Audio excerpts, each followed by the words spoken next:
ये सदन के अंदर मर्यादा आपकी। देश देखना चाहता है कि आप नियोजित तरीके से सदन को बाधित करते हैं, संसद की मर्यादाओं को गिराते हैं, गरिमा को गिराते हैं। आप चर्चा नहीं करना चाहते। मैं फिर आपको आग्रह कर रहा हूं, सदन की मर्यादाओं को बना के रखो।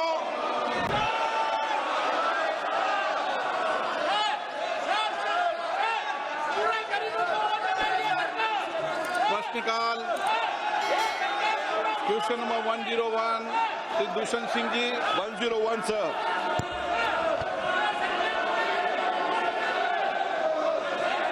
Sir, I would like to ask the Honourable Minister, while Swachhta Green Leaf Rating initiative is welcome steps towards encouraging hygiene and sustainability in tourism sector, may I ask the Honourable Minister whether the government intends to establish a comprehensive tourism sustainability index similar to the Niti Aayog SDG index to track parameters such as employment generation, carbon footprint, reduction of sanitation and adherence across states.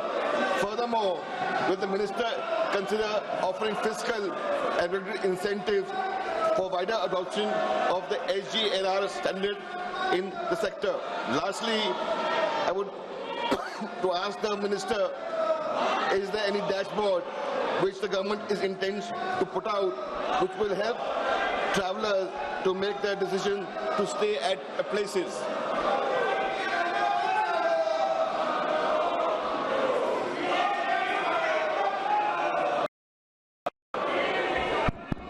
माननीय अध्यक्ष महोदय, मैं सम्मानीय सदस्य जिनका एक लंबा अनुभव टूरिज्म सेक्टर को लेकर के है, उन्हें जो प्रश्न आज सदन के पटल पर रखा है, मैं माननीय सदस्य का ऐसे महत्वपूर्ण प्रश्न के लिए आभार और अभिनंदन करता हूं। माननीय सभापति महोदय, माननीय प्रधानमंत्री जी ने मिशन लाइफ की अवधारणा, लाइफस्टाइल फॉर एनवायरनमेंट की कि हम प्रकृति और पर्यावरण के घटकों की सुरक्षा करते हुए, उनकी चिंता करते हुए अपना जीवन जिए। उसी अनुक्रम में मिनिस्ट्री ऑफ जल शक्ति के सैनिटेशन डिपार्टमेंट ने, जब मैं उस मंत्रालय में काम कर रहा था, हमने एक इनिशिएटिव लिया था कि टूरिज्म सेक्टर में भी उसको और अधिक सस्टेनेबल बनाने के लिए हमने ग्रीन लीफ रेटिंग की ऐसी व्यवस्था की थी ताकि ऐसे टूरिज्म सेक्टर की ऐसी प्रॉपर्टीज, असेट्स, होटेलियर्स जो अधिकतम सस्टेनेबल प्रैक्टिसेस को अडेप्ट करते हैं, उनको हम जिस तरह से होटल्स का कैटेगराइजेशन 1 सितारा, 2 सितारा, 3, 4, 5 सितारा में होता है, इसी तरह से सस्टेनेबिलिटी प्रैक्टिसेस के आधार पर उनका कैटेगराइजेशन किया जा सके। और उसका परिणाम ये हुआ कि उसके चलते हुए बहुत सारी सस्टेनेबिलिटी प्रैक्टिसेस को अब होटल्स ने अडेप्ट करना शुरू किया है। आप सबने अनुभव किया होगा अपने आवा प्रवास के समय कि अब होटल्स ने लिनन को रीयूज करने के लिए कस्टमर से जो है उनका ध्यान आकर्षित करना प्रारंभ किया है। इसी तरह से आजकल प्लास्टिक बॉटल्स को एलिमिनेट करके लगभग सभी स्टार होटल्स ने अपने यहाँ ग्लास बॉटल्स, रीयूजेबल बॉटल्स को यूज करना शुरू किया। ऐसे अनेक तरह की गुड प्रैक्टिसेज अब जो है होटल्स ने प्रारंभ की है। इसी के साथ साथ में जो डिमांड साइड के साथ साथ, डिमांड साइड में भी सप्लाई साइड के साथ साथ में अब सेंस ऑफ अवेयरनेस आए, इसको लेकर के भी हमने एक प्रयास प्रारंभ किया है जहां हमने टूरिस्ट को ज्यादा एनवायरमेंट फ्रेंडली और सस्टेनेबल प्रैक्टिसेस को अडेप्ट करे, इस दृष्टिकोण से जागरूक करने के लिए विभिन्न प्रयासों को प्रारंभ किया है। आज उसके भी कुछ स्तर तक परिणाम दिखाई देते हैं। हम राज्य सरकारों के साथ मिलकर के इसको और अधिक नीचे के गहराई तक ले जाने के लिए काम कर रहे हैं। माननीय सदस्य ने डैशबोर्ड बना करके भविष्य में इस तरह से इंसेंटिवाइज करने का सुझाव दिया है। मैं माननीय सदस्य के सुझाव का स्वागत करता हूं। निश्चित रूप से विचार करने के योग्य है।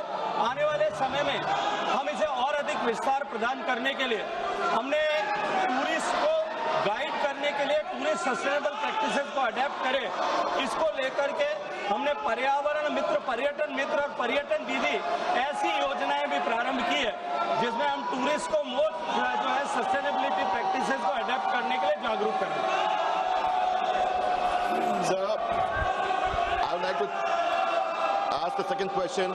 In light of the recent research published by the Nature Communication, which is a research foundation research paper, which finds that India, along with US and China, contribute to 60% increase in tourism-related carbon emission between 2009 to 19.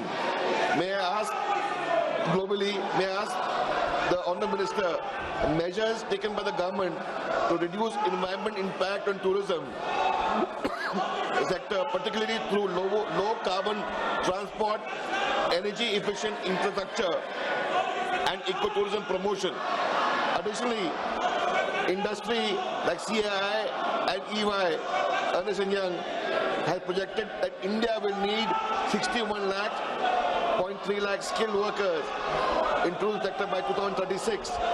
How does the ministry plan to ensure the growth of the sector and remain inclusive with targeting skilling and employment opportunities for women, scheduled caste, scheduled tribe and other backward regions, which will help to promote tourism and especially in the tourism states?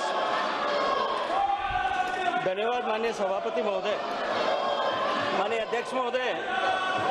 माननीय सदस्य ने दो अलग अलग प्रश्न किए। हालांकि दूसरे प्रश्न का मूल प्रश्न से संबंध नहीं है, लेकिन फिर भी मैं माननीय सदस्य की संतुष्टि के लिए उसका प्रत्युत्तर देना चाहता हूँ।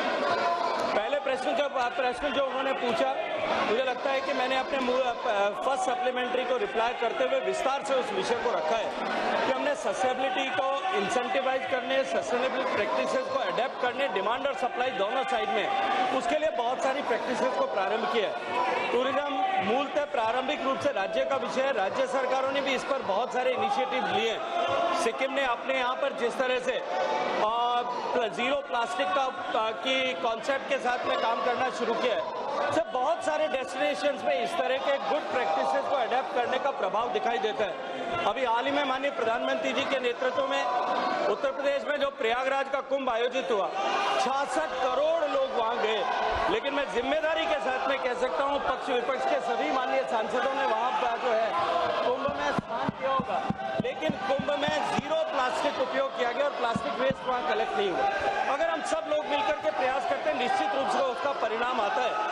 दूसरा, माननीय सदस्य ने एम्प्लॉयमेंट को लेकर के बात किया है कि आने वाले समय में जो है स्किल्ड वर्कफोर्स की आवश्यकता पड़ेगी। जिस तरह से माननीय प्रधानमंत्री जी के नेतृत्व में अर्थव्यवस्था आगे बढ़ रही और देश के 30 करोड़ लोग गरीबी की रेखा के बाहर माननीय प्रधानमंत्री जी के द्वारा प्रारंभ की योजनाओं के कारण से निकल पाए, उसके कारण से भारत में टूरिज्म जो है, डोमेस्टिक टूरिज्म बहुत तेजी के साथ में बढ़ा है और हमारे इकोनॉमी की ग्रोथ के साथ में और अधिक विस्तार इसमें होगा। उसको लेकर के सारी दुनिया के लोग ये मानते हैं कि जिस गति के साथ में टूरिज्म बढ़ रहा है, उसके पैरी पास हो हमको स्किल्ड वर्कफोर्स की आवश्यकता पड़ेगी।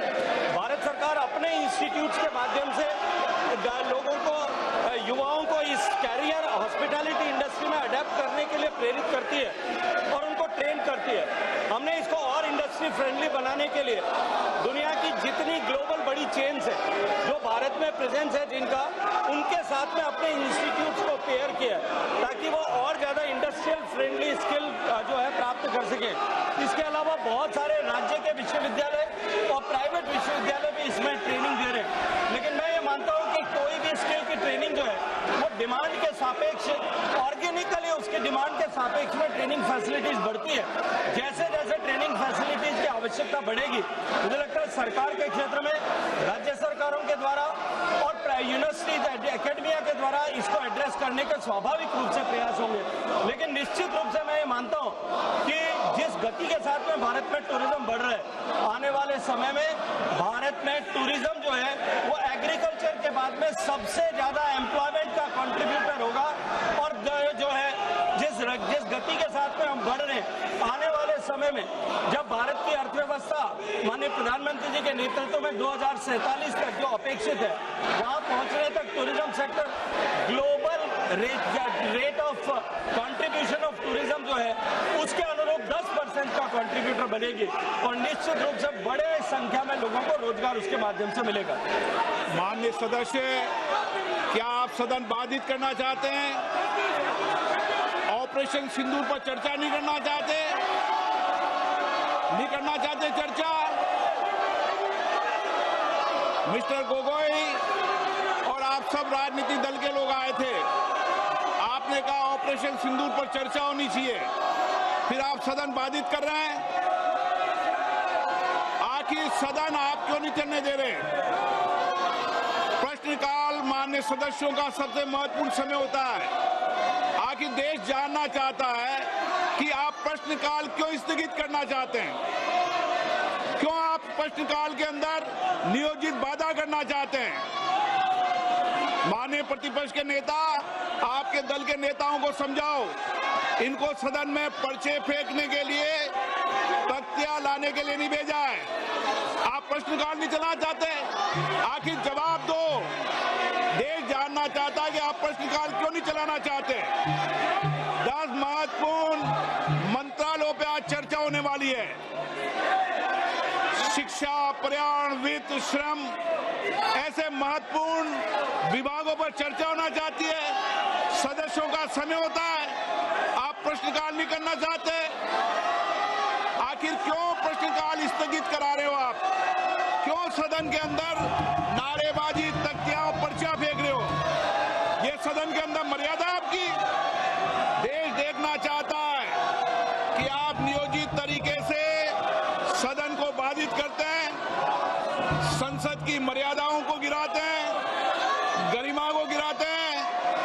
आप चर्चा नहीं करना चाहते, आप मुद्दों पर विषय नहीं रखना चाहते, प्रश्नकाल पर माननीय सदस्यों को बोलने नहीं देते आप। ये तरीका आपका उचित नहीं है। मैं फिर आपको आग्रह कर रहा हूं, सदन की मर्यादाओं को बना के रखो। सदन सबका है, देश के 140 करोड़ जनता की अभिव्यक्ति का सर्वोच्च संस्था है। आप इसी तरीके का आचरण व्यवहार करना चाहते हैं, ये देश देखेगा कि आपने प्रश्नकाल को नियोजित तरीके से बाधा पहुंचाई, तख्तियां लहराई, पर्चे फेंके, नारेबाजी करी। सदन की कार्रवाई आज 12 बजे तक के लिए स्थगित की जाती है।